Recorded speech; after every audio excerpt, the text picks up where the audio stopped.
This is Fight Fans Radio.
Cageside Live on CagesideSeats.com. My name is Matthew Roth. I am here joined again with Geno the Geno Mrosko. You can reach him on Twitter at CagesideSeats. And Sean, I'm not fucking up your Twitter again this week. It's at Sean Rueter. His Twitter is at S1Rude. You got him. We're here. Let's start fucking talking wrestling. Let's go! Yeah. That was pretty good. That was pretty good. That was a good lead-in, and then we no-sold it by just staying quiet. Yeah. Thanks, Zeb. I was trying to figure out what Geno was drinking. Good job, Sean. Milk. Ah. Does the body good. It does. What's going on, guys? I'm doing pretty Not good. much, Brad. man. How you doing? I'm very well. That was exciting. I wasn't sure if Geno was even going to make it on the call, and that was some Nick of Time shit. That was some Nick of Time shit, yeah. I didn't, because it didn't even show me that it was coming up or whatever, but we don't need to talk about that. We do need to talk about pro wrestling stuff, things, and but there's also people have there's been some discussion on the site lately from people talking about the mentality at Cageside Seats. And Roth, you don't participate in the threads as much as Sean and I do. Sean, what do you think of the comment section at Cageside Seats? What are we like? I think this goes back to what we were talking about before. I do think of us as sort of an internet wrestling community, and I think, like any other community, I think kind of we get our some popular voices or some familiar voices pick up an opinion and it sort of gains steam. And so I think we can get sort of a group think going on. But I also think that there's always some people, and I'm not calling them trolls or anything, but then there's always some people who sort of rebel against that. But I do think, the best example I could think of when you sent out the topics for this week is like a year ago, I was one of the only people on the site who I felt like wasn't like Dolph Ziggler is God. Like, I like the dude, he's entertaining, but I just didn't think he was ever going to be like a main eventer. But I would say that a couple times and I would get shouted down and then I stopped saying it. But over the course of a year, I think that the opinion's kind of flipped now to where we've only got a couple of people who are still of the belief that Dolph is ever going to be much more than he is today. So, Well, we're a smark set of people, and apparently we have a mob mentality. Which the comment that spurred this was someone said, I don't comment much anymore. I mainly lurk but I love the site. And he said, I want to make sure to make clear that I think Cageside Seats has far and away the best community of any pro wrestling site on the internet. And I thought I would agree with that, certainly. With the way the bigger sites kind of operate, mostly without comment sections, and the ones that do have one are just, I don't even want to talk about that. Yeah. But that he said it doesn't lend itself to disagreement. And that's kind of an interesting thing to say. And then essentially, like, I'm cultivating, I guess, a cult of personality. Like, and I don't mean to, just go the CM Punk route. People thought I was making a joke when I said that, when I put it in there and got a bunch of wrecks and all that. And that's not necessarily what I was doing. I really mean that. People apparently believe, because he said no. Here's what he said. He said, it's rare to see someone challenge Geno's opinion, like in a Raw reaction post or whatever, and come out unscathed. And I was like, Jesus. While you're saying that, what I'm thinking is that maybe it is a tough place to disagree if you're sort of thin-skinned. And I don't mean that like people get attacked, but I mean, we do go at each other, but I mean, I think there's a time. I mean, the podcast last week. I mean, we went at each other about Sting and his viability as a WrestleMania main eventer in 2014, and I didn't get off the phone and cry. Well, I did a little, but not a lot. I guess that's the good way to put it. Is like, and we're talking about this now, and not WWE. Because it's like, well, we're not the journalist credo of like, don't make yourself the story. But what this is, if you're listening to this, it's because you're really engaged on Cageside, so it's relevant. So I feel like we could talk about it.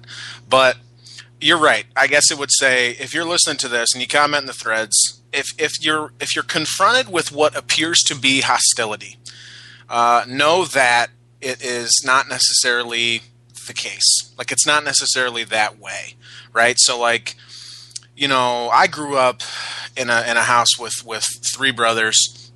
I have a younger sister. She's the youngest of all of us. And if you heard her talk, I mean, she cusses like a sailor. She's a real hard ass, like, very confrontational, And it's not necessarily because she's not sensitive or she's just a mean person. It's just because when you're in a situation like that, you kind of adapt to your environment and you get kind of put through the ringer.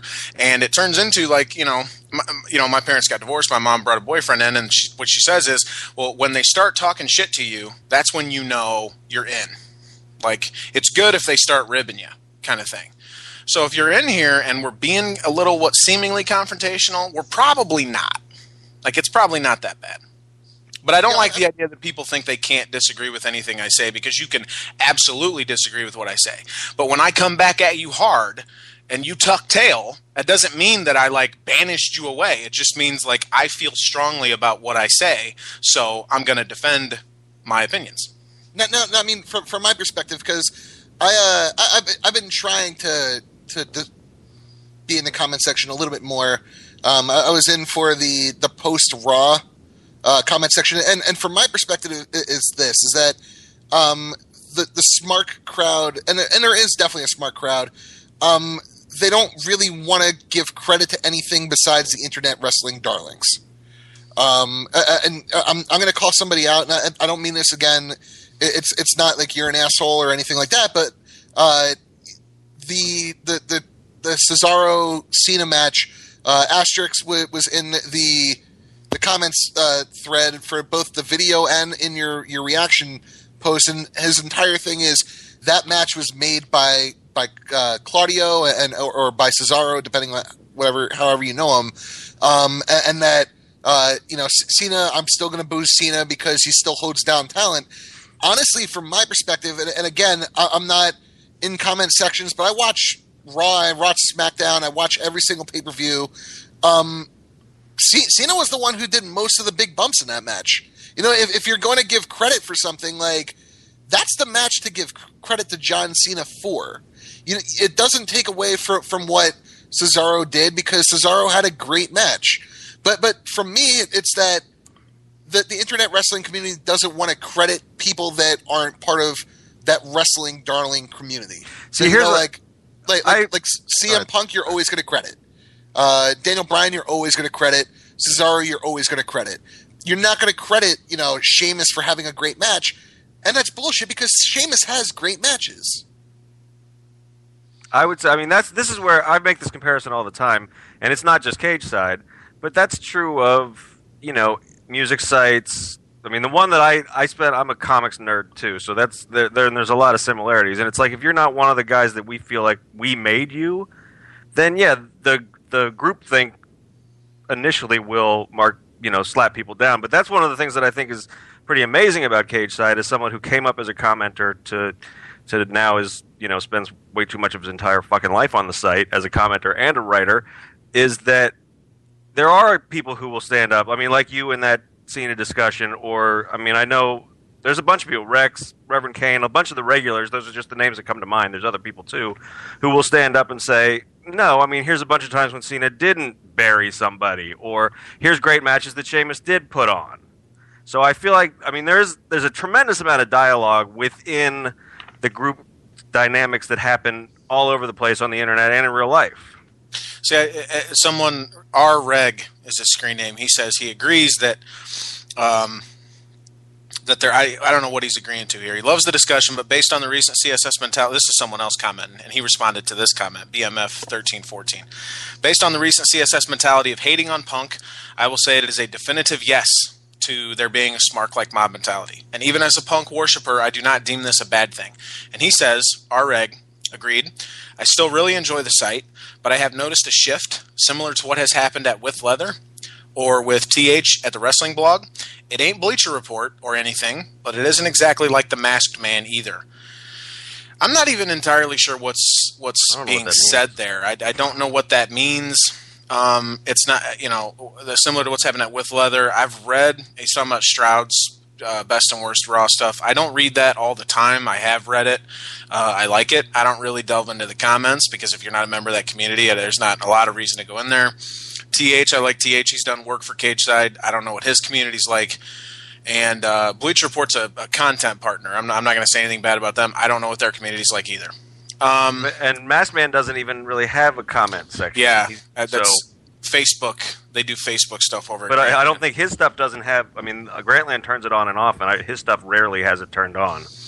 Well, and again, my thing is I don't want people to feel like you can't say what you think. Like, well, and I guess I can understand. Someone comes onto the site and you read. A post of mine, you're going to notice a couple things, right? You're going to notice right away that I don't like The Miz. I think he's terrible. There are zero redeeming qualities. And I hate, like with a fiery passion that burns deep within my soul, Curtis Axel. I don't like anything about him. And so I find it impossible to write anything involving him in my reaction stuff, which is just, I literally put, this is me reacting to things as they happen. I write this as the show is going on. So when I'm feeling good that I just saw a Shield Wyatt family stare down and the next match is Curtis Axel, I'm real prone to just taking a fat dump on everything he does. That doesn't mean... And then, I guess, continuing that in the comments, you get a lot of people who agree with it. And then you can sort of build the cult of personality in the sense that more people will speak out agreeing with that than will going against that. And that happens anywhere. And I don't know that people think that no one has ever been banned because they don't agree with me. That's never happened. Like, I don't ban people. Bannings on Cageside are very rare. The only way I banned a guy today because he commented on a story and his only comment was, "Man, it sounds like you have a sprained vagina." And I banned him and said, funny. I banned him and said, yeah, I chuckled at first, and then I banned him and said, no thanks. We're not looking for that here. That's not the kind of community I want to have. But is your vagina doing better? It wasn't even my story. So it was about someone else who wrote on the site, Jason Martin. Okay. Well, Geno's vagina is probably sprained from getting wet from Roman Reigns last week. My vagina is always sprained because I'm working it at all times. Oh, man. But like, here's the big thing. So from Raw, obviously that Cesaro Cena match did steal the show, right? Absolutely. Like, and do you think that was because of Cesaro's work rate, or is it because Cena just has really good chemistry with everybody except for Orton? I don't agree that he has chemistry with Orton. I was going to say I don't agree with that. Yeah, I think my knock on Cena has always been is that. He turns it on. I mean, it's the same as all the top guys, though, especially with his fucking schedule. He turns it on when he works, when there's somebody he wants to turn it on with, and he can sleepwalk through a match when he doesn't feel like it's worth turning on for. And I don't blame the guy for that, but it's true. There are some... And I think, not to toot my own horn, but that his thing on the Stone Cold podcast that I wrote up this week really made a lot of sense to me. I mean, he's the guy, and he's been the guy through a shitty fucking period. So... a lot of our hate about everything that's wrong with the WWE gets channeled onto him, and that's residual, even though there's about a year or so now of him really stepping up and even putting some guys over in his way. That the hate is still residual with him. So he's always going to be a flashpoint, and that's actually good for business. Well, you have the talking points that are stock, very, he can't work. That's a 5-year-old argument that just has never been updated by people who have never cared to update it, by people who have never cared to watch a Cena match and get past the idea that they just hate the guy because they hate the guy. But he's getting into this territory now where he's been around so long that he's earning respect just because of that longevity, right? So, like, it's not necessarily that he's done anything extra to deserve it or earn it. He's always worked really hard. He's always been able to put on good to great matches depending on the caliber of opponent, right? So what's changed? Nothing really. Just he's been there that long. So he is in this sort of place now where they've done enough things like the Rock stuff. You know, the Rock came back with the sole purpose of putting John Cena over at consecutive WrestleManias, just to make him like this big, you know, now he's a big legend now. Now they have a guy on the roster that they can look at and go, he's our Austin of today. Because they didn't really have that until that happened. And you could argue they still don't have that. I don't know that I would or not, whatever. But the people who argue against it, they don't really have anything new to say. So it's getting easier to just outright reject that. So when someone comes on and they go, "Oh, he can't work," we go, "Look, you haven't been paying attention, or either you haven't been or you don't care to." And if that's the case, that's fine. But I don't want to listen to it anymore because I know he can work. And the thing is what, like you said, he was on with Austin. The biggest thing to come away from that was he badly, badly wants there to be people that he can go in and do that with. If you give me Zack Ryder, you know what? I'm not going to do anything with you. You know why? Zack Ryder kind of sucks, and people don't care. And he was booked into the ground, and it just doesn't matter. You give me Cesaro coming off a win over Orton, looking real good, getting real hot. The stuff's getting over with the Real Americans, and the crowd gets into it. And he's got a lot of good spots that are getting over real well, and he's looking real good. And he's going into a title match, and you're going, I think I could get money out of this guy. I could draw money with him. That's a guy I could work with at a SummerSlam, and we could tear the house down and make a lot of money. Then, of course, he's going to put on a much better match. And, of course, they're going to steal the show at Raw. And we're going to go into the Chamber and go, who do you care about now going into that? It ain't Christian. It's not Sheamus. It's maybe not even Cena. It's definitely not Orton. It's Bryan and Cesaro. Two guys who badly need to step up to that next level because we need the fresh faces. So, yeah, it's a little bit of both. But it's also that Cesaro is just awesome. Mm-hmm. I do enjoy watching Lucha Cena. You know, like that DDT off the giant swing was awesome, and yeah, he kind of fucked up the roll through for the AA, but that was still pretty rad. Like I don't know, I'm in the past couple of maybe year and a half, 2 years, I've really become a big fan of his, and I think that if we're looking at the entire roster, he's in the top 5 best workers in the WWE today. Cena? Yeah, not even arguable. Like he's one of the best. Who's on the line? Asterisk. Asterisk, what's up, man? It's good to finally hear your voice after all your controversial opinions in text on the site. What do you got to say? Well, I was just thinking about the fact, you know, we got 4 dudes with deep voices who are on the line right now. How about I make things a bit simpler for you? Yeah, I was wondering, you see, I'm really sad for me, sure, yeah. But the thing is, I just, you see, I just don't want to know when the damn show. You got to go and just check them in the house. I don't have to keep doing that. Yeah, that'd be good. No, you don't. Please don't do that. You were really close to getting hung up on. If you got something to say, come up with it. Just hang up on him. That's terrible. It's just, I've been thinking about a whole bunch of things right now because we got so many people talking nowadays about who really deserves what in this business. But to me, what I really am valuing right now is whether or not people really believe in the guy. Because to me, when I originally took a break from watching back in 2006, I never really thought exactly what did cause it. But the 2 main things were Angle revealing himself to be a personal disaster, and Rey Mysterio just jobbing all the fucking time.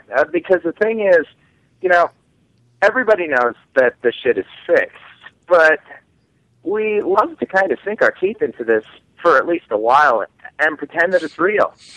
And that's one of the reasons why I think that even though Roman Reigns is personally my least, probably my least favorite member of the Shield in terms of ability, I just really like to see Roman Reigns continue to get the same push that he's receiving, regardless of whether or not he's actually the best member of the Shield, because he's so popular. People really believe in the guy. And yeah, I would say that, Cesaro and Bryan and Rollins all deserve it more. And once we get Zayn up on the roster, he's going to deserve it more too. And I assume Neville as well. But, oh, God, Zayn is so awesome. Either way, it's just the thing that I think people really need to understand is that Roman Reigns is someone that people believe in again. And like Cena, I mean, when Cena goes out there for a match, even though, we're all like in our 20s or 30s or 40s or late teens or something, and we go, oh, God damn, it's John Cena. God, he's going to win. Because we've seen him win so many times. And I think that Roman Reigns can be a similar kind of thing, except in a bit more positive direction because his offense actually looks like it could hurt grown-ups. I agree. Oh, is that all? God. The last thing, though, is that, oh, man, I'm really going to like this show, but, oh, God, I'm just thinking we're going to have another 6 weeks of Orton being champion, and got it. But he's hardly ever on TV, so is it that bad? We don't know that. Well, it's just, I mean, it's really kind of an awkward situation because Bryan probably should be in a triple threat or something along that lines, or maybe they should just ignore it all. But if they put Bryan into a triple threat, then I've seen him lose, get screwed so many times. It won't be as tough to care. But then if they, put him against Triple H or somebody like that, who I actually would be a bit more excited to see the match, that Orton Batista match will just stink up the whole goddamn card. But yeah, you guys have some very good points to make on Cena. Again, I'm not too huge of a fan of everything that he does because I do see the flaws in what he does, but, if I ran a professional wrestling Hall of Fame, no question, I'd put him in. I assume the same thing for all you, Geno, Matt, Sean. Oh, yeah. I assume that all three of you would make him a Hall of Famer. And, I can... that's just what I've been feeling because I'm really looking forward to the next card, but I'm really not sure exactly what the hell they should really do with the Bryan situation. But the one thing I do know is that the stuff with Roman, and to a lesser extent the stuff with Star, but especially the stuff with Roman needs to stay the course because he is one of those guys who I think can be like a Cena, like a Hunter, in that, when we see him, we believe automatically that he will win whatever match it is, no matter how unlikely it is that he actually will, because he's been booked to be a real badass. And Asterix, I have a question for you. Girl bye. Sure. Girl bye. No, we got another. That caller, was terrible. No, we were gonna say we got another caller, man. We didn't want to. I want to let you keep going, man, but couldn't find a way to get in there. And this is how you propagate the smart community where outsiders aren't welcome. Damn you guys and your girl bye. All right, so seriously, so here's the call-in number. If you do want to call in, it's 410-988-6525. Just be better than Asterix, because that was terrible. Yeah.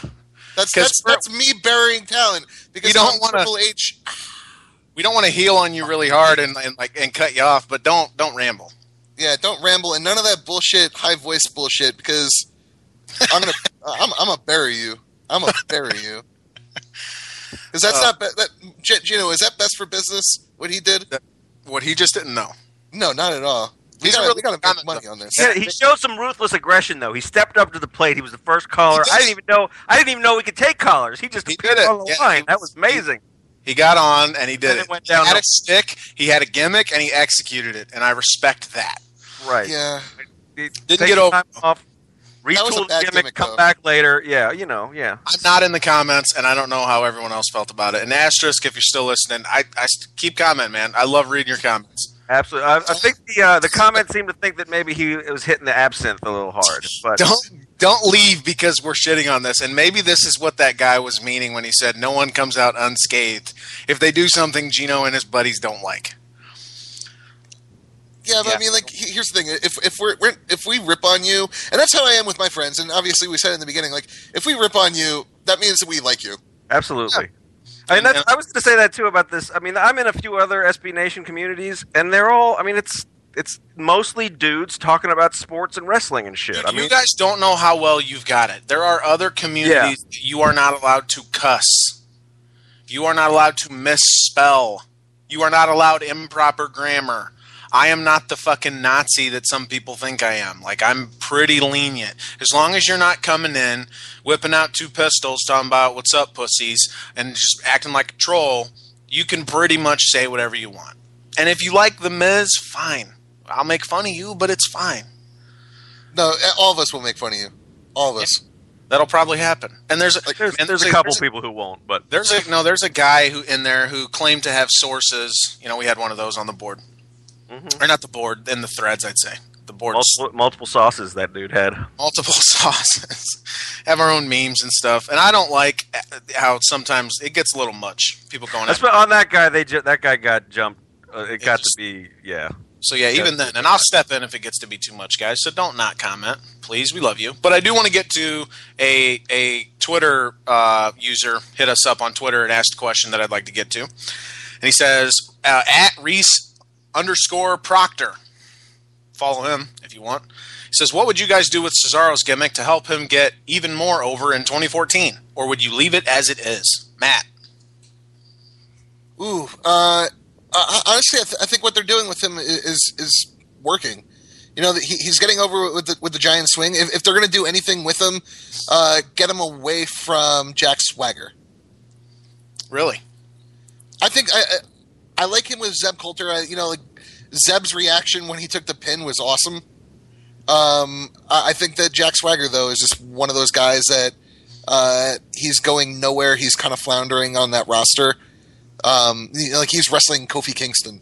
And I think that a Zeb as a manager for Cesaro could be great because Cesaro's weakest thing for me is his promo work. Yeah. It's his promos. And so having somebody that he can lean on for promos until he actually gets better, I think that's what's really going to elevate him. Sean? I pretty much agree. I think it was in one of the previews that nobody reads. I talked about what I would do is I would spin Swagger off as a face. I would bring back the Soaring Eagle.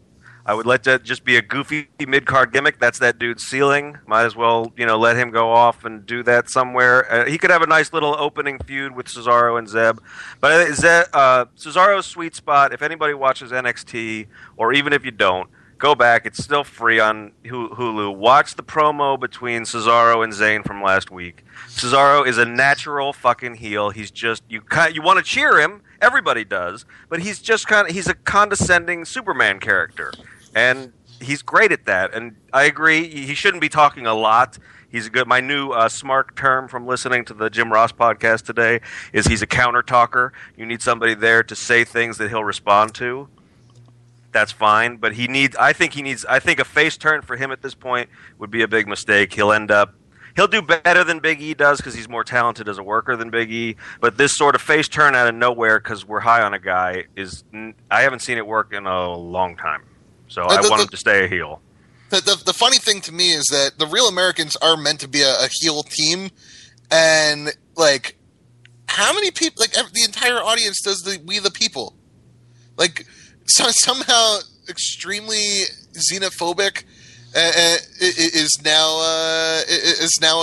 a babyface way to go. You could be extremely racist. They've toned it down a lot from when they debuted it last year. They sort of play it for comedy now, whereas last year I think they were going for like Tea Party news item or whatever. I don't know. It's kind of amazing that Cesaro has got to the point that he's at now because if you remember. They had him doing a couple gimmicks, 2 that I can remember, that were god fucking awful. They had him win the U.S. title. They had him yodel. Yeah, that was at one point. Sean, you remember that? I don't know if you were watching Raw. No, I was. They had him yodeling to the fucking ring, and like, I can remember writing that like, despite that, he was still entertaining enough to watch. I think he might even been working programs with like Wade Barrett and The Miz at that time, which is like, gee, maybe that's part of it. Just like you're better just because you look good because you're opposite these 2 assholes. And Barrett at the time was terrible. He wasn't yet Bad News Barrett and getting used right and all that stuff. And then he also did the shtick where he would talk in different languages. He'd just say something and then like he was better than you because he knows more languages. And that's kind of thing that maybe on paper or in a creative room, when you're talking about it, you go, yeah, this could work. But then when it went out there, it just died a real bad death. And now, to answer the question that the guy on Twitter had, Reese Proctor or whoever he was, I don't know.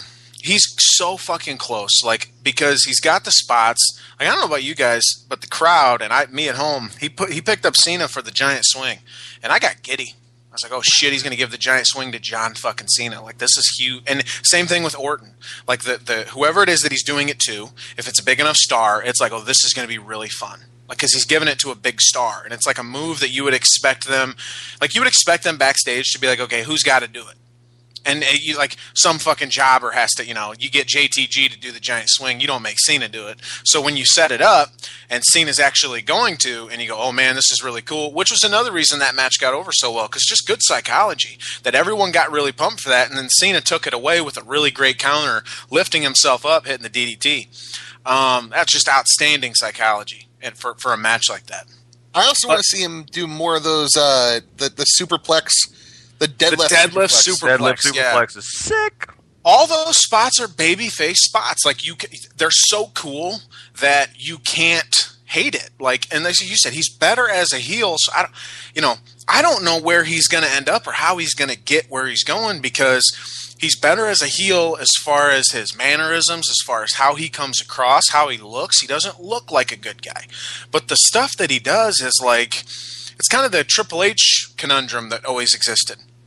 His entrance is not a heel entrance. Eric Bischoff used to bitch about this all the time.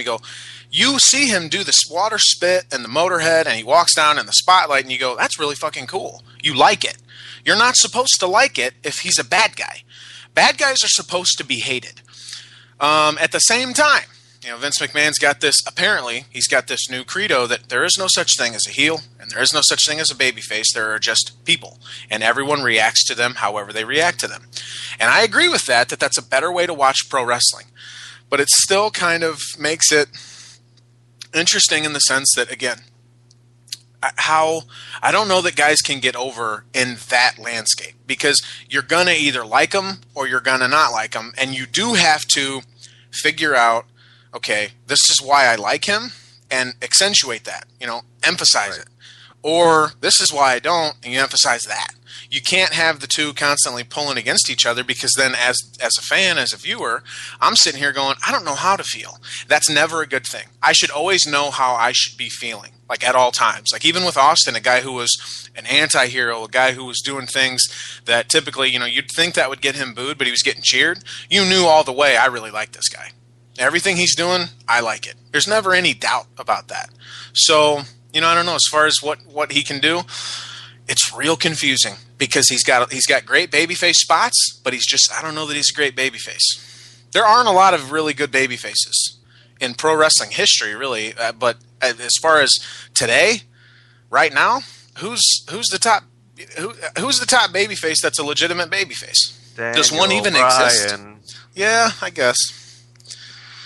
Roman Reigns. He could be, but he's not there yet. But he has all those spots too. He has all the babyface spots. But part of what he's getting over with is menace, though. So I don't know. I mean, he's got a similar problem to Cesaro, I think. I mean, the problem with Reigns is we haven't seen him really have to talk yet, and I don't. The only promo I saw him do in NXT was horrible. It was this weird MVP thing, and it was not good. And I disagree that the menace is true, because I really felt like I marked out really hard for this when they did the stare down spot again. I don't know if this was on purpose, but when they did the stare down this past week for the second week in a row, and it got over just as fine, they did it twice, is he steps up, establishes himself as the leader. Again, we know this, but he was very calm. And he just had a look on his face like, you're the eater of worlds, but I'm a big bad motherfucker, and I try to eat my world. You can bully everybody else, try to bully me. And flanking him, Ambrose and Rollins, And they're both acting very erratically. Like, they're eager to get at the fight. They're eager to go jump after it. And so they're like, they're the hounds. They're the dogs on the leash that they're just trying so hard to get to the meat. They just can't stand not being able to get to it. But there's Reigns, calm as can be and menacing. Is that a heel trait? Maybe. But I don't know. I looked at it more like the quiet, sort of calm badass. Like, I'm a Vince Flynn fan. Rest in peace, my favorite author. He wrote a series of books centering around a protagonist named Mitch Rapp. Mitch Rapp was a CIA agent, badass motherfucker, killed terrorists. Had a lot of qualities that you'd think would make him a heel, but he's a babyface because he's the good guy. He's established as the good guy, but there's these times just like that where you're reading about him, and it's just like this situation where he comes across as a complete badass in every way, and as a male, you just get that testosterone kick. It just kind of makes you. It's the shit that makes people go watch dumb shit like The Expendables. Just guys blowing shit up, beating people down, looking like badasses. Like, that's who Roman Reigns is. So I don't think that's heel quality. But here's for me with Roman Reigns, and you wrote about it in your reaction post, is that the post Henry match when Ambrose goes ahead and attacks Henry. What I like about Roman Reigns is that we're starting to see him joking around a little bit when he looks at Ambrose and he's like, dude, what are you doing? That's booty for what you did. That's what I want to see from Roman Reigns. I don't need him to hear him cut a promo with the finally the Roman has come back. I don't need to hear that.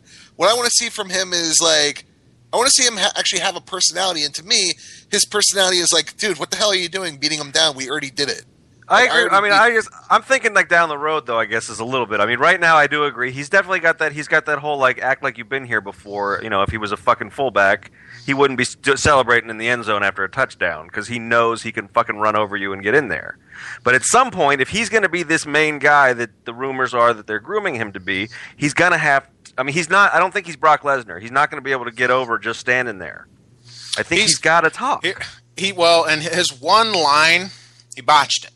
And not in the sense, yes, he did, and not in the sense that you would outwardly maybe notice, other than the performance part of it, where, and maybe it's just me, but I doubt it. As he said, Bray cuts his promo, and Bray's delivery is flawless. That dude is just unfucking real. When every inflection is meaningful. Everything he says and the way he says it is carefully plotted out to make him sound a certain way.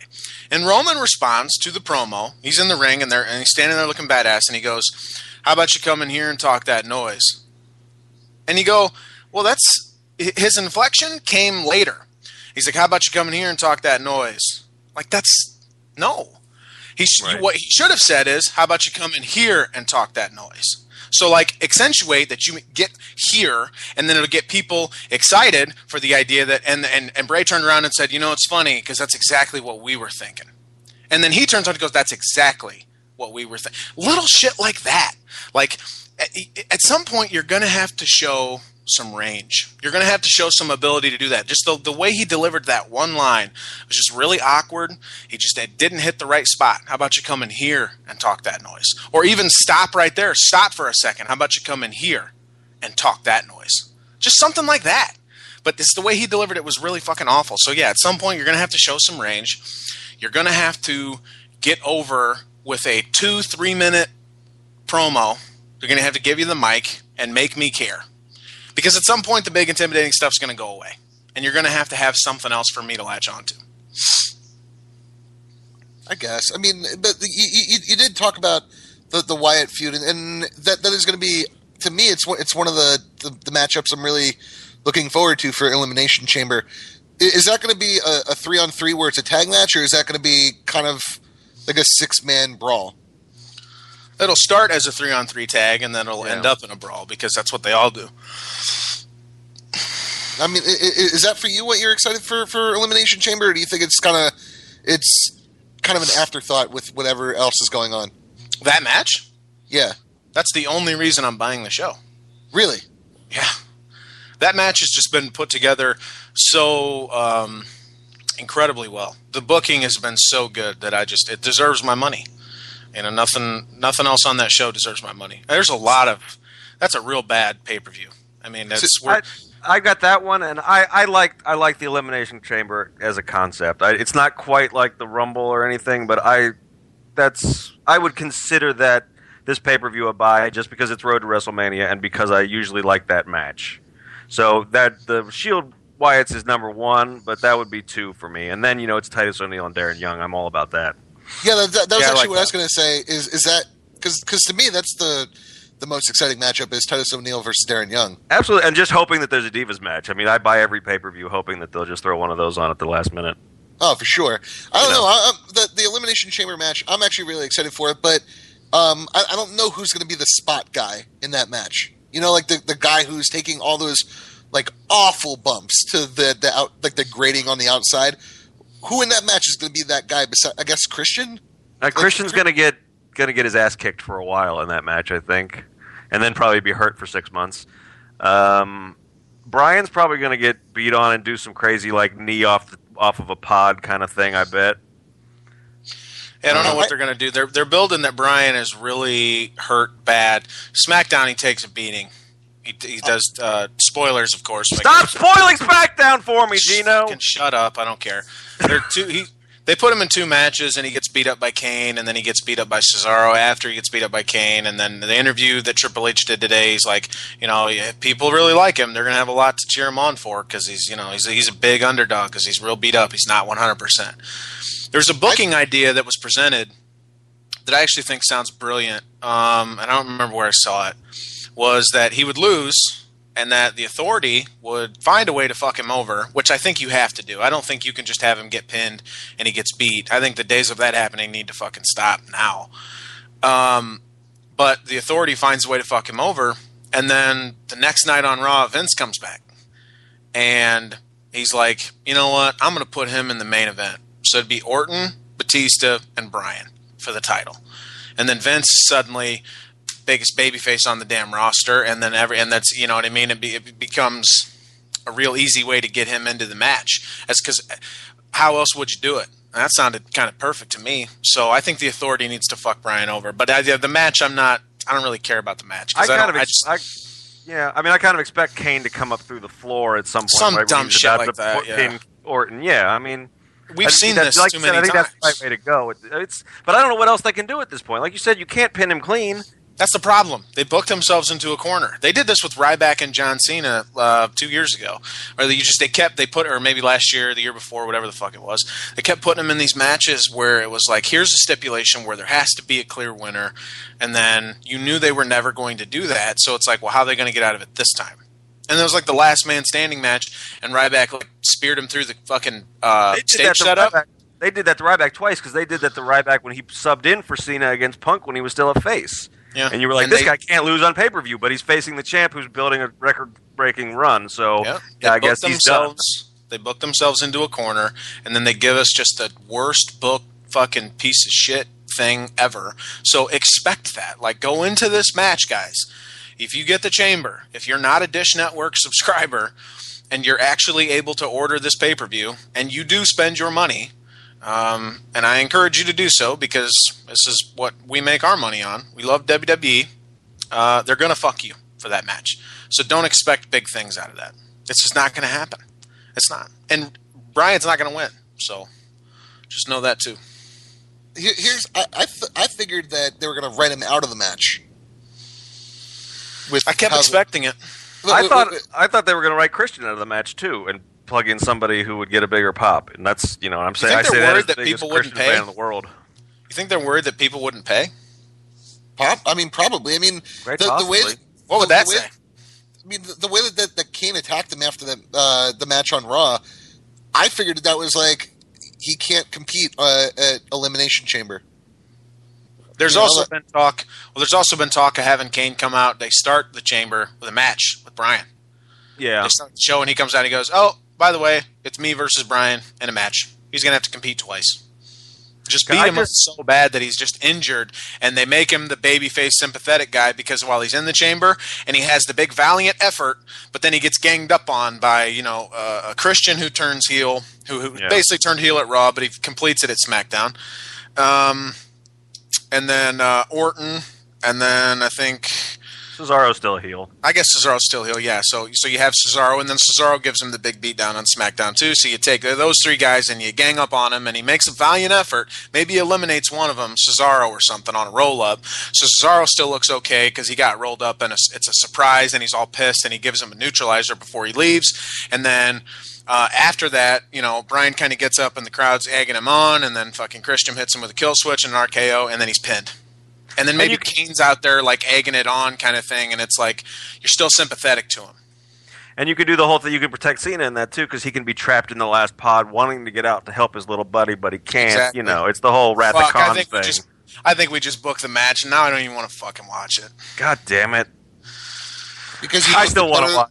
Because you booked it better than they would do it, or because you actually booked it how they're going to do it? Because I think I booked it, and they're listening to this, and now that's how they're going to book it. Oh, big man. Well, I still want to see this. We just need Sean to get in Stephanie's office already and make some change happen. I've been in there making change for 2 weeks, baby. No, you have not. I know. What else are we going to talk about? In my fanfic, I have. What else are we going to talk about, Roth? Roth's going to have to leave early tonight because he's got a girly friend to go pick up. So yeah, I have to go pick up somebody at the airport. So here's what I want to talk about. Sean and I are going to have podcast sex when he's gone. So nice. It's going to be such a weird podcast to listen to without me on it. Hey. But you know what I'm really excited for? I'm not obviously like everybody else. The network launch. Holy fuck! I'm excited for this. Sean, are you excited for this? I'm fucking excited for this, but I kind of think something terrible is going to happen. Why? I'm starting to get the cutting of the number of hours available and some other stuff. I'm starting to think there's going to be some technical what they didn't cut any. No, they didn't. They had said there was going to be 15,000 hours or 1,500 hours. Now they're saying 1,000. You complain so much. You whine like the Miz that people don't read your previews. You can't get it over yourself, so you whine about it, and then you don't read the site you work for. How about you read the fucking site, you ass? It's the front page. I put up WWE releases a programming schedule. You know how many jobs I got, Mrosko? 1,500 hours. 1,500 hours of programming available at launch. And there's been a nice dandy lineup. I've done too many network launch things, product launches. You know what they're doing? NXT at 9 p.m. Thursday. I know. I have to be there. And yeah, people who are talking about, if you don't watch NXT, if you're not in on it, there's also a special that airs. I can't remember when it airs. It's on the front page. You go to the front page. There's a special called This Is NXT. It's going to introduce you to everything NXT. And to help you out even more, Sean here is our resident NXT guy. He watches all of it. I'll admit I don't watch all of it. I've watched quite a bit, but I don't watch all the time. I'm busy with a lot of other stuff too. He's going to hook you up with a guide. Here's the heels. Here's the baby faces. This is what the roster look like. Here's all the women. Here's the angles. Here's the storylines that are going on. This is why you should be watching NXT, and you really should. Because think like someone called it like a mini version of Ring of Honor, but under the WWE banner. That's kind of right. It's kind of a good way to put it. Yeah. But much better. But not with a CEO or not with a guy who condones fucking domestic violence. I don't know what you're talking about because I don't read the site. What's that all about? You don't know what I'm talking about because you don't read the fucking site. I'm gonna write those previews for NXT if I can find time in my whining about how people don't read my preview schedule. Yeah, it's very busy. I got a lot of whining to do between now and next week. You know what we can do is we can get rid of the Impact bullshit.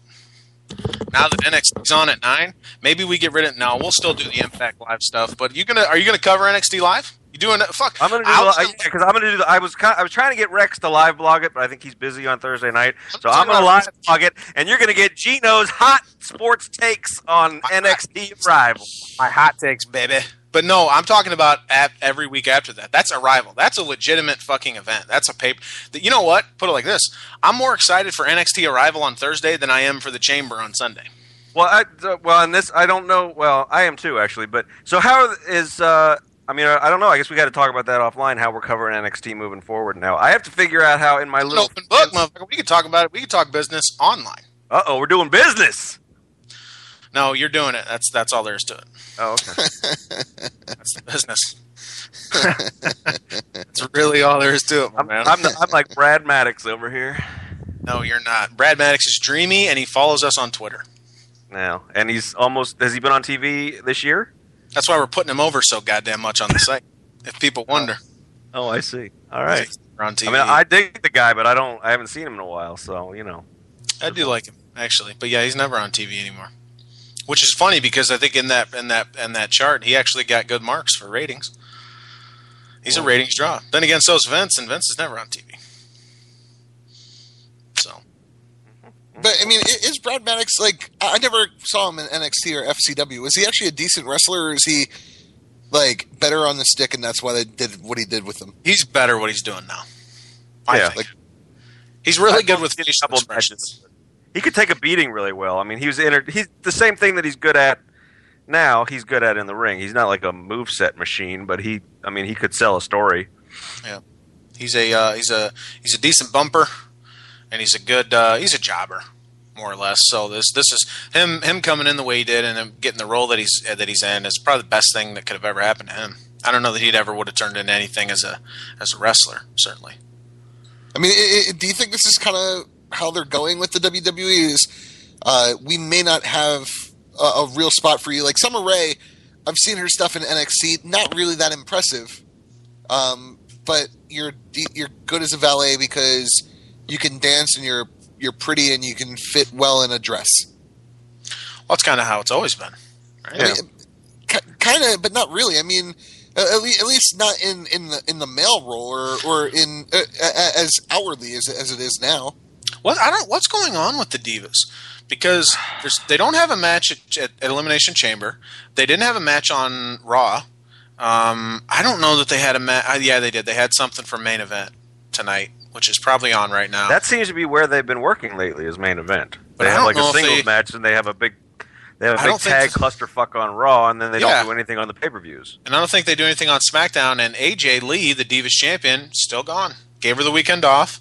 The pictures with her, CM Punk picking her up at the airport, circulated online. And for people asking me why I didn't post them on Cageside, it's because this isn't fucking TMZ. I don't give a shit about AJ, running into Punk's arms at a fucking airport. Like that's not enough.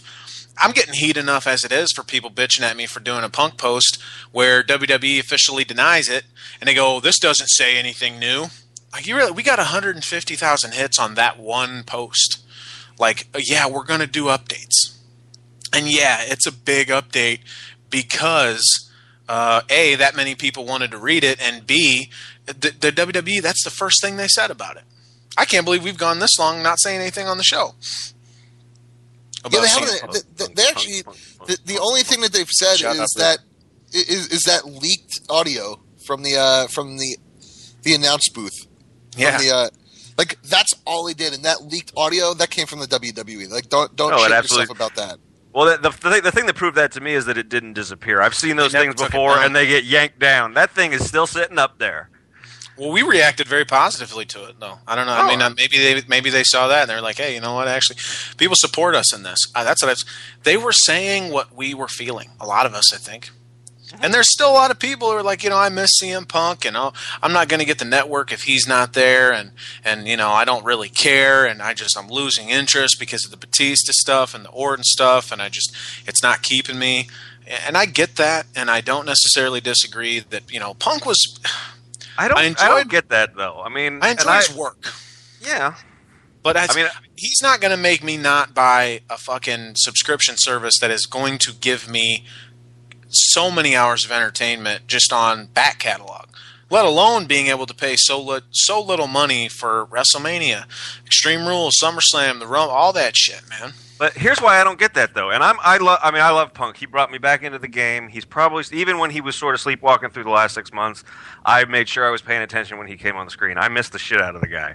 But Canaanite, I expect Canaanite to fucking bomb you for that sentence you just said. Okay, sorry, but anyway, the point is, why is that a reason to not buy the network? Because if you miss the dude, that's the only way you're going to see him is on the fucking network. Lack of interest in the product, though. But I mean, but if you're using Batista as the excuse, like you said, Batista. See, I read the site. Batista was on Raw for 87 seconds. They know people don't want to see Batista. They're hiding him. So he's not there's a lot of great shit that's going on. If your reason to not watch is, well, fuck Batista, we don't know what they're going to do with Batista yet. They're in damage control mode over to Batista. He's not out there taking up 15 minutes and ruining your Raw. He's hidden. Yeah. 87 seconds. I noticed that. I was like, I'm going to have to do a whole post on this because they go home show to a major pay-per-view, the last pay-per-view they're offering until they get to launch the network. And he's on it for 87 seconds. And he's not booked for SmackDown. Like, this is all you're going to – he pushed Del Rio. And he made a joke that he stole from Daniel Bryan. Like, this was like this is the way you're going to use this guy? Like, I don't really understand why he's even here. Like – And I don't know what they're going to do now. But as far as the other stuff, Roth talked about this with on the other show he does on Tethered about UFC Fight Pass.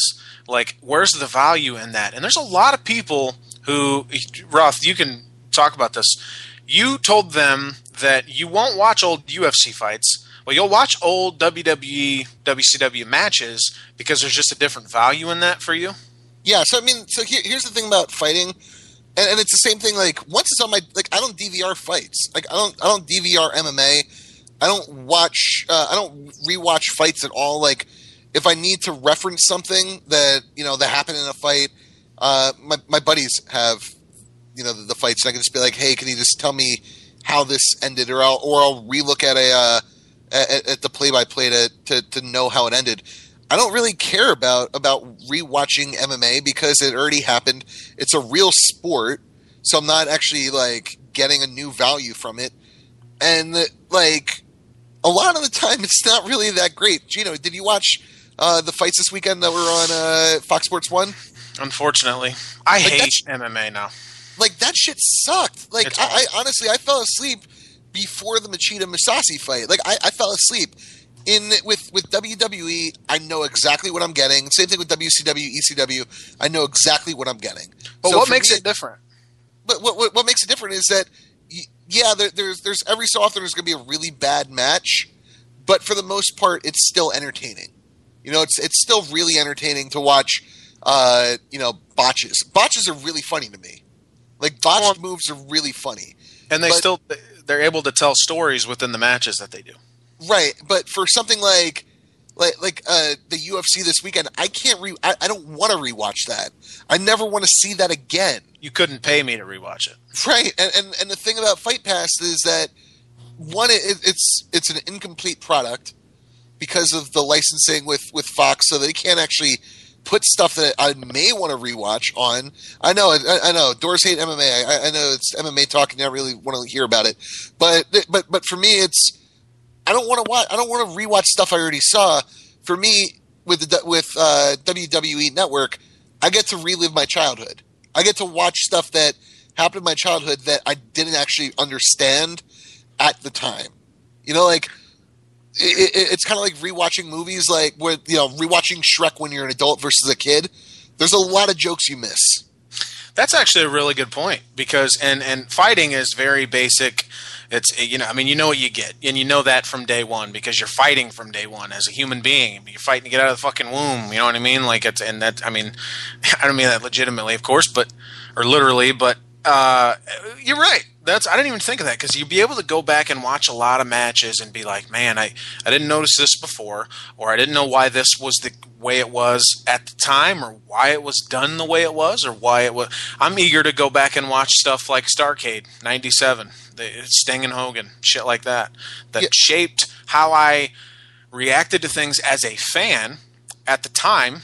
As far as being a little a mini me, a mark, and being real upset that Sting didn't win, and the way they booked the whole thing, and being like, well, the fast count that wasn't really a fast count, and then the heart comes out, and just having the air taken out of me, and just feeling, and I was defending WCW back then, man. I would watch WWF, but I would defend WCW in arguments with friends because they'd be, oh, fuck you, NWO and Sting, and they're much better. And then that happened, and it was like, I can't defend this anymore. And I was really upset about that. And now I can go back and watch it and have a new appreciation for the fact that, the match itself was just a piece of shit. Like, I'm going to put over another writer that's contributed to Cageside Seats, our friend Scott Christ, who also, he runs Bad Left Hook. He has his own Tumblr that he runs, which is called, Tape Machines? Tape Machines Are Rolling. Tape Machines Are Rolling, and a big part of what he does is he rewatches all these old, Mid-South, Smoky Mountain, WCW shows and, live blogs them. and that like he's doing what I'm hoping and planning on doing with the WWE Network, which is which I think would be cool for Cageside Seats is start live blogging old WCW shows. Oh, we're going to do stuff like that for sure. Like that stuff that's beneficial for me because the internet when I was watching pro wrestling it existed, but I wasn't part of the message boards, and that's what I'm excited to do is rewatch this stuff and talk about it with friends that are also on the internet. Yeah, I think that's actually a great idea. We'll probably do stuff like that. Like, hey, we're gonna tonight, some Saturday or some shit that no one's doing anything. Hey, we're gonna live blog this show and come in here and talk about stuff and hey, watch it at this time. We're gonna start it at this time and do that. And we maybe do a podcast like that or something. I know me and Sergio did that, and it was a lot of fun. But Scott actually, Scott Christ, I've wanted him to take that because he doesn't, he's not getting paid anything to put it there, and I know he's not getting a lot of eyeballs on it. And I was telling him, like, come do it at Cageside, man. Like it's SBN, it's company you work for. We're sister site. We put you over every time we can. If there's a Floyd Mayweather story and talking about WWE, we'll do a post, and I'll put a big ass link to your site on it. And I put you over on Twitter, all this stuff. Just do it here. And like, well, I don't know if the style kind of matches up, which is certainly true, but did come to an agreement with him that he's going to be doing a series for us leading up to WrestleMania. The top, I believe he's breaking down like the top 100 WrestleMania matches. So look for that on the site leading up to WrestleMania, which is probably going to be happening in the next 2-3 days because it's the road to WrestleMania officially right now. I don't know when he's going to start getting it to me. He hasn't yet. I've been scheduling another one too. Big Pale, commenter Big Pale, for those of you who he put something up today on Daniel Bryan. He's also doing he's going to rank the WrestleMania main events worst to best. And some of those are already in the can, getting ready to roll them out. That starts on March 6th, I want to say. Nice. So yeah, that'll go up every day, and we're gonna have a ton of shit for WrestleMania. Man. We're gonna have a ton of stuff. We're gonna have a ton of stuff on fucking Sunday. We're gonna have a ton of stuff Monday. The network. Hulk Hogan's coming back. Undertaker, Brock Lesnar, Sting might be back in the fold. Jericho. It's Monday's gonna be huge. Here's a question: why the fuck didn't they advertise anything for next Monday? No idea. That's so stupid. It's so dumb. They didn't say anything. No. Nope. Raw goes by and they promote the chamber, they promote the network, but they didn't say shit about Raw next week. And we thought they're going to do it like the Raw 1000. Like this is the biggest show that it could be. I don't know if they think surprise appearances and it's just going to make all the 4 million people watching. Maybe hour 2 bumps to 5 mil. Maybe, I don't know. And then all those people go, there's Hogan going, seriously, buy the network, guys, brother. And then people are I don't get it. Why wouldn't you? Think it has anything to do with? Do you think it has anything to do with negotiations and not one? I don't know. I don't have a good answer. I'm just Hogan's got a deal. No, negotiations for new TV contracts and not wanting to overly hype the network on USA or something. I don't know. I'm trying to think why they wouldn't. It doesn't make any sense to me. It makes no sense.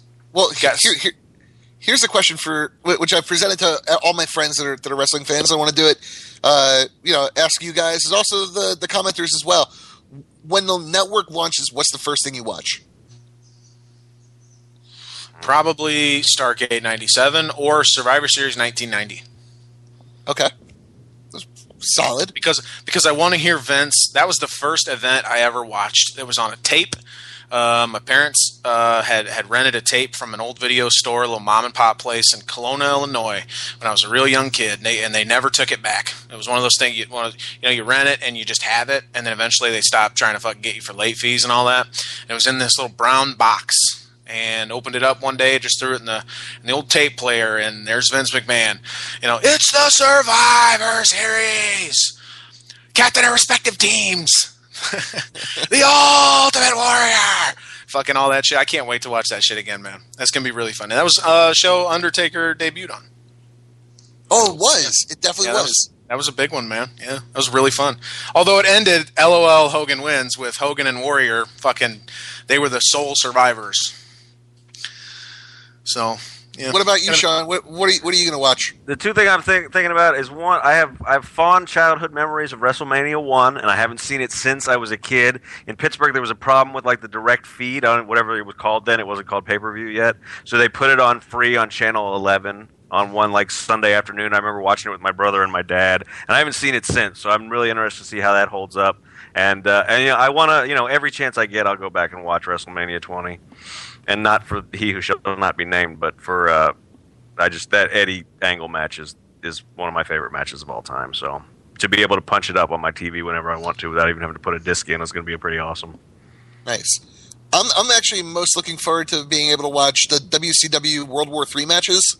I think I'm going to start at World War III in 95 and then just work I'm not going to watch the entire pay-per-view, just the matches, because those were they were really, really bad. Like, people got hurt in those, but they were so much fun to watch. And the one where the NWO, the first time the NWO was in them, those were legitimately some of my favorite matches. Fall Brawl 96, the NWO versus when Sting, the night before he turned, or didn't turn, I guess, but they had the fake Sting in there, Jeff Farmer, and then Sting came out, and it was the real Sting, and Luger's like, wait, what? And everybody's all dumb as shit, and they're like, I don't understand what's going on. He's like, good enough for you, and he flips him off and leaves. I really liked that match. And where was it? Winston-Salem? Or some shit like that. North Carolina, maybe? I don't know. It's a good show, though. Like, this is the value that we're talking about with the network. You're able to go and revisit things that, like as Sean said, like. But what about the people who don't want to do that? Then what are you doing then? Legends House. Yeah, I guess Legends House, the Monday Night Wars TV show. I don't know, man. Is there a girl somewhere in Texas waiting for a ride? No, I just checked her flight gets in at 8:32, not 8 o'clock. But I don't know, man. I'm the big thing that for me, and I said it on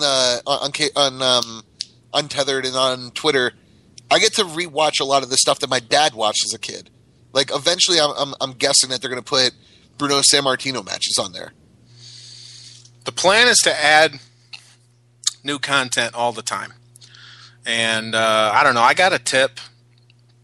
I won't say who it was from, but someone sent me something saying that they know some people who work there for Advanced MLB Media or whatever, and the people who are helping them with the streaming service and whatnot. And apparently they're tagging stuff with the big names. So you can just search for a guy, and then you'll get his whole catalog. And that might actually include Raw and SmackDown shows, and maybe Nitro. Awesome. That would be really cool. I have no idea how they would pull that off, though. If they can put all of that content on there at one time. Like, and I hope, you know what I hope? I hope there's no big fuck ups. I really do. And I don't know. I guess I don't follow baseball. I think baseball's a terrible sport. That if you like it, I don't understand you. But I guess the people who run the baseball streaming stuff are really good at what they do, and they don't ever have problems. And hopefully it'll be like Netflix, and that millions and millions of people subscribe, and I don't ever hear any problems with streaming stuff on Netflix. So hopefully it'll be something like that. And can you imagine the shitstorm if WrestleMania gets here and the network fucks up? Yeah, I don't say, and I was being negative earlier. I think there's going to be some hiccups in the first couple of weeks because I think people are going to hit it hard, and even MLB Advanced Media, they haven't tested this network, and that's just my experience with like rolling out software products and stuff like this. But I think they'll get it all fixed. I mean, I think they're rushing it, so I'm a little worried about that there's going to be some glitches, but they're smart to give themselves 6 weeks until Mania. They can work a lot of shit out. Are you subscribing day of? I have to. It's my job. Yeah. Roth? I mean, I am. I probably would anyway, though. Yeah, I'm subscribing day of, and I'm going to hope that because I'm contributing to Cageside Live, it comes from SB Nation. Well, if Roth gets that, I want a little of that because I've been paying for my Hulu Plus membership all on my own for a fucking year. I can answer that right now. It's not. It's not happening. It's not happening. It's not happening. But reminder to everybody that's an MMA fan that has UFC Fight Pass, cancel it at the end of the month because next month you're getting charged for bullshit. Yeah, I never signed up for that. And people are going to complain. We're not going to talk about MMA, but I never signed up for that. There's no desire to, because they don't offer even close to the same value. And you know what? We're not shills for fucking WWE here, and we're not certainly they're not lining my pockets. But you buy the fucking network. It just doesn't make any sense not to. And then a lot of people talk about, well, Punk is gone, and I'm losing interest, and I don't care about going back and watching matches from 1985, and whatever. So I want to keep up with it. And their appeal, the appeal to the network to them is well, the pay-per-views are a lot cheaper. So if you don't want to watch pay-per-views because Punk's not there, I just don't care. I implore you, don't do that. Don't walk away. There's a lot of good stuff going on right now. Daniel Bryan is wonderful to watch. It's wonderful to see everything he does. Roman Reigns is really fun. The Shield is really fun. Seth Rollins and Dean Ambrose, the Wyatt family. If you don't enjoy Bray Wyatt's promos, then you should probably stop watching wrestling, because I don't see the kind of fan that could not enjoy that.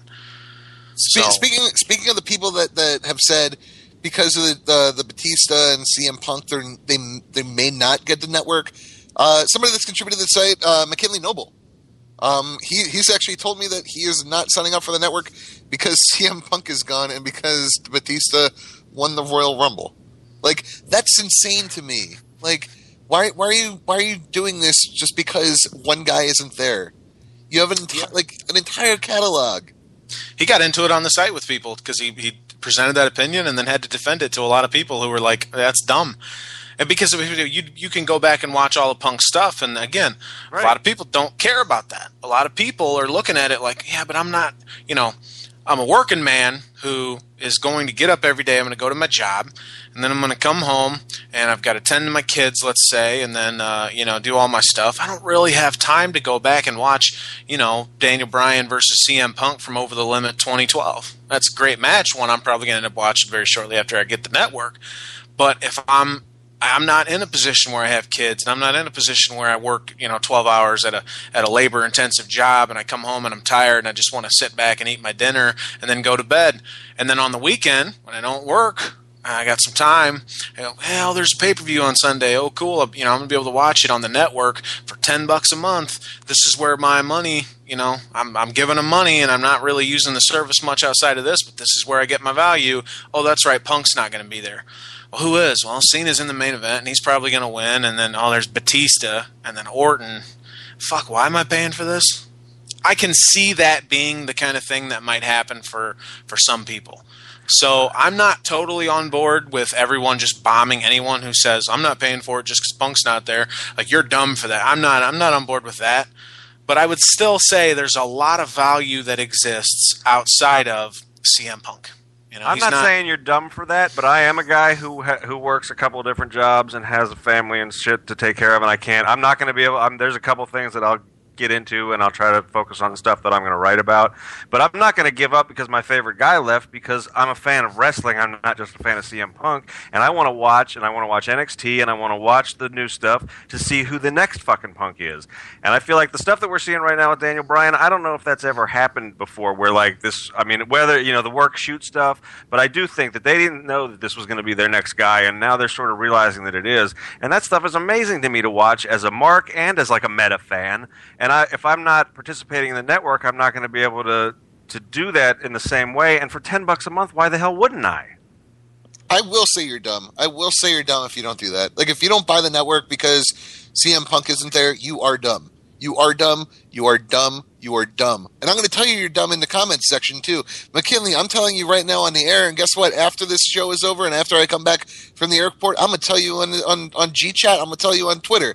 You're dumb if you don't buy this network because CM Punk isn't around or because Batista is going to be champion.